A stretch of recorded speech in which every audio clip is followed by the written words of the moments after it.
Good morning, Bulldogs. Happy Hump Day. I'm Leia. And I'm Justice, and we are KAHS News.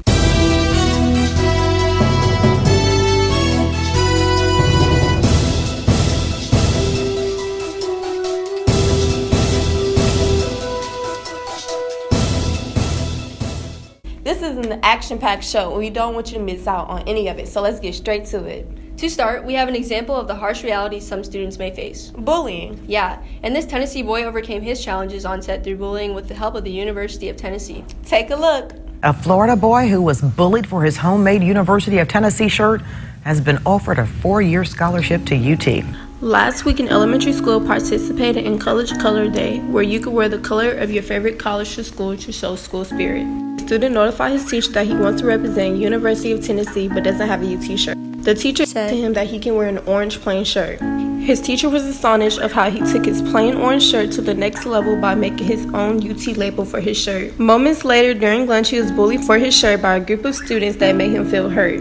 The teacher posted his story with a picture of his shirt on Facebook and asked to share his story and tried to get UT's attention. The student would be receiving a package from UT without him knowing. Take a look at some of the goodies he has received from University of Tennessee.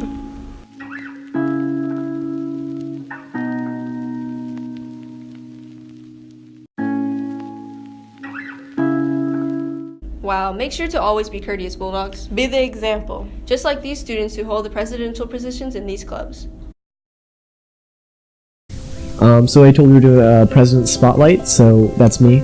I'm the president. This is the spotlight. Thanks for having me. And I was told, I was told you'd have some questions for me.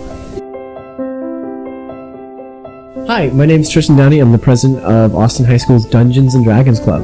In case you don't know what D&D is, it's the first and the last name of the thing. It is about Dungeons and Dragons, and it's some of the most fun you can have. What is D&D? Well, that's kind of a loaded question. Layman's terms. That's a good point. It's collaborative storytelling, I think would probably be the best way to put it. So you're sitting around a table with some friends, and you're just telling a story, right? Your characters are interacting with each other and creating this world in which you adventure through. It's incredibly nerdy, and it's some of the most fun that you can have.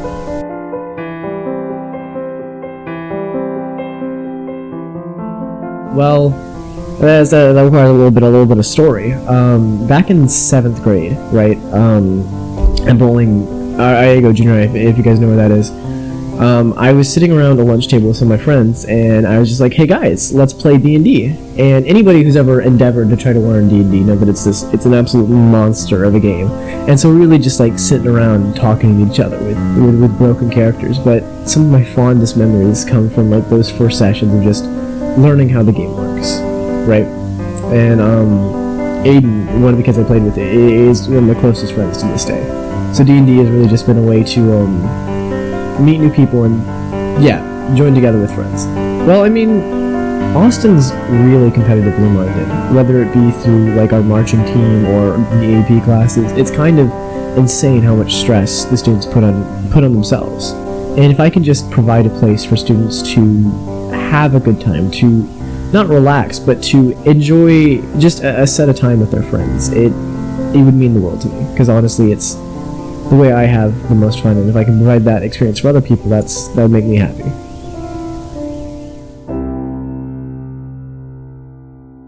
Now, if you haven't heard already, Can the Cougs has started. It's very important that you bring your items to help your community. Not to mention the free breakfast to the winning class. You know what? Just watch the commercial.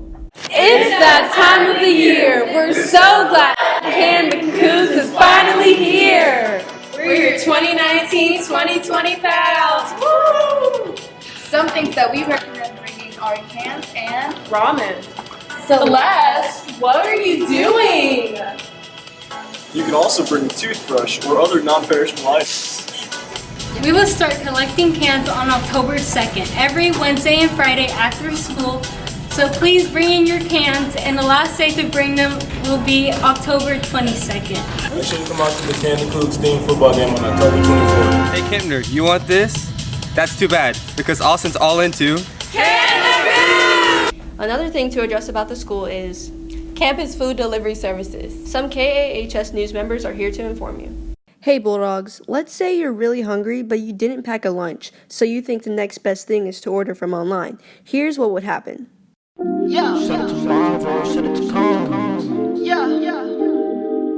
looking on. Eventually. Yeah, homie looking nauseous. Looking young, pushing his cars. Showing off, looking at his Good morning. Where's that lunch coming from? I'm sorry, students are not allowed to order DoorDash. That will be the principal's lunch. Thank you. Here's some explanation.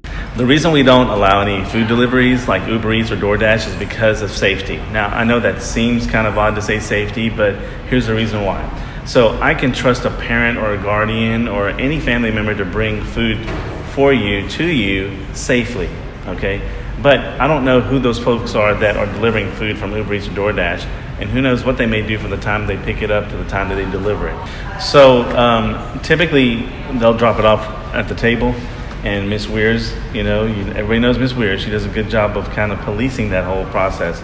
And what will happen is they'll bring it to the front office, which is our office, my office, and my secretary will actually have the food in hand, and then the students will come into our office and we'll have a conversation about the why. And once that takes place, it's not that we don't allow anybody to eat food, but in the future, if it continues, then we'll just take the food and we'll hold on to it, but we'll provide food in the cafeteria for those students. But it's all ultimately about safety. Remember, Bulldogs, only parents can have food delivered to you. Now continuing on the topic of food, Tyrell went and got low down on a great cafe. Here it is. The Tropical Smoothie Cafe was great. The atmosphere was amazing, the service was spectacular, and I had my drink by the time I sat down. I'm not a big smoothie fan, but I tried the Kiwi Quencher, and man, it was amazing. I also, in about 5 minutes, got to receive my Chipotle sandwich, and that was delicious. Overall, I'd give Tropical Smoothie Cafe a 4.5 out of 5 stars, and I'd definitely come back here again. If you are now interested in Tropical Smoothie Cafe, just take a few simple steps. Type in the name of the restaurant, click the link, and voila, you're there. I definitely love this restaurant. I will be revisiting, and I hope to see you on my next visit. That looked delicious. For real, but you know what's not so fantastic? Flavored vapes. I know, I heard they got banned. That's exactly what Luke is about to inform you all about. These e-cigarettes came to the market in 2017 and has become a dangerous problem in schools around the country. The FDA believes that juuling has become an epidemic and put the devices under investigation. That was Eric reporting on the Juul crisis this time last year. Now, a whole year later, we're seeing a whole new problem with vapes.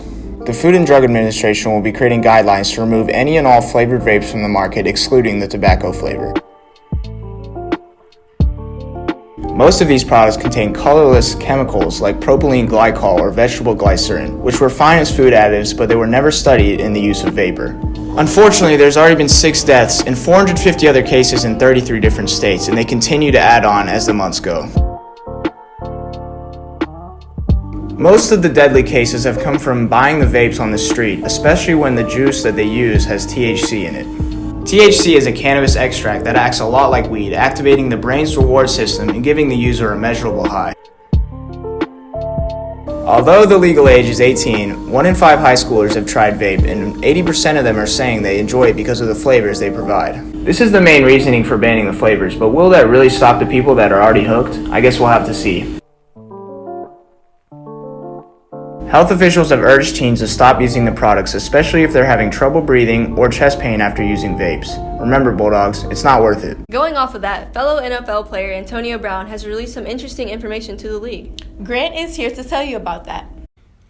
Following the 2018 season, where for the first time in his career, Antonio Brown had to share the limelight with a young receiver, Juju Smith-Schuster. Upset by the fact that Juju won the Steelers team MVP and was stealing his publicity, Brown requested to be traded to another team. The Steelers granted his wishes, and he was traded to the Oakland Raiders, where Brown missed the majority of training camp due to frostbitten feet and engaged in a controversial debate with the NFL over his choice of helmet. Following the controversy, Brown threatened to punch Raiders general manager Mike Mayock, where Raiders source confirmed information from another league source stating that Brown had called Mayock a cracker and unleashed a barrage of cuss words in the altercation, prompting the Raiders to release him per his request. Shortly after his release, Brown signed with the Patriots, who are known for taking in troubled players. However, not long after he signed, multiple rape accusations arose, causing the Patriots to let him go. And if you're not so into football, the Rockets also had an interesting event over the past week. Rocket Media Day just happened, and Sahir will show you the rundown of what went on. Rockets had their first media day on Friday, September 27, 2019. Here's some things the players have to say about this upcoming season. Go check it out. I think it's good for both of us. We understand the amount of energy and the effort, time, commitment it takes to be able to do that for an entire season. And now being together on the same team, I think it's something that we can lean on, sacrifice and not do as much to still have an impact on the game and help us to our one common goal and be hungry enough to be able to get to a championship.